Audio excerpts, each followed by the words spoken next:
যিদৰে ৰাহুল গান্ধী ডাঙৰীয়াই সমগ্ৰ ভাৰতৰ ভিতৰত এটা জনজাগৰণ সৃষ্টি কৰিছে ভোট চুৰিৰ বিৰুদ্ধে, তেখেতৰ নিৰ্দেশ মৰ্মে আজিৰ তাৰিখৰ পৰা অসমৰ চুকে কোণে বিভিন্ন জিলাত কংগ্ৰেছ দলে এটা জনজাগৰণ অভিযান ভোট চোৰ চকী এৰক শীৰ্ষক এই অভিযান আৰম্ভ কৰিছে।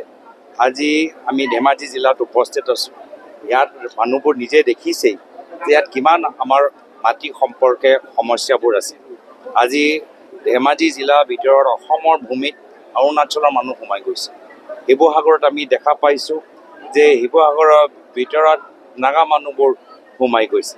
আজি এইখন চৰকাৰ, যি চৰকাৰে মাটি অধিকাৰ দিয়াৰ কথা কৈছিল, শিলাপথাৰৰ ভিতৰত ভাষিক সংখ্যালঘু মানুহক তেওঁলোকে মাটি পট্টা দিয়া নাই।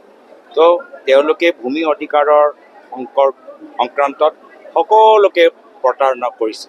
মাত্ৰ ধৰ্মীয় সংখ্যালঘু নহয়, তেওঁলোকে ভাষিক সংখ্যালঘু মানুহখিনিক উচ্ছেদ কৰিছে।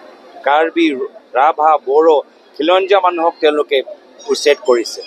আৰু বিজেপি দলৰ ভিতৰত যিসকল নেতা আছে, সেই জনজাতি নেতাই হওক, মিচিং জনগোষ্ঠীৰ নেতাই হওক, ভাষিক সংখ্যালঘু নেতাই হওক বা চাহ বাগান শ্ৰমিকসকলৰ নেতাই হওক, সকলোৱে আজি নিমাত আছে।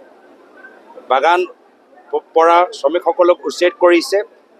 বাগানৰ নেতৃত্ব কৰা বিজেপি নেতাসকল নিমাত। আজি মিচিং অঞ্চলৰ আজি উন্নয়ন হোৱা নাই, মিচিং জনগোষ্ঠীৰ নেতৃত্ব কৰা মানুহবোৰ নিমাত। আজি ভাষিক সংখ্যালঘু মানুহক উচ্ছেদ কৰিছে। ভাষা সংখ্যালঘু সমাজক নেতৃত্ব কৰা মানুহবোৰ বিজেপি দলৰ ভিতৰত নিমাত। মাত্ৰ হিমন্ত বিশ্ব শৰ্মা ডাঙৰীয়া দপদপনি, আজি তেওঁক কোটিপতি কৰৰপতি হৈ গ'ল।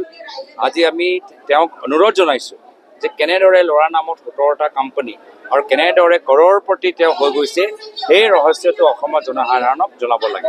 যিকোনো খবৰৰ বাবে যোগাযোগ কৰক 7099017330 লগতে 7099017110 নম্বৰত।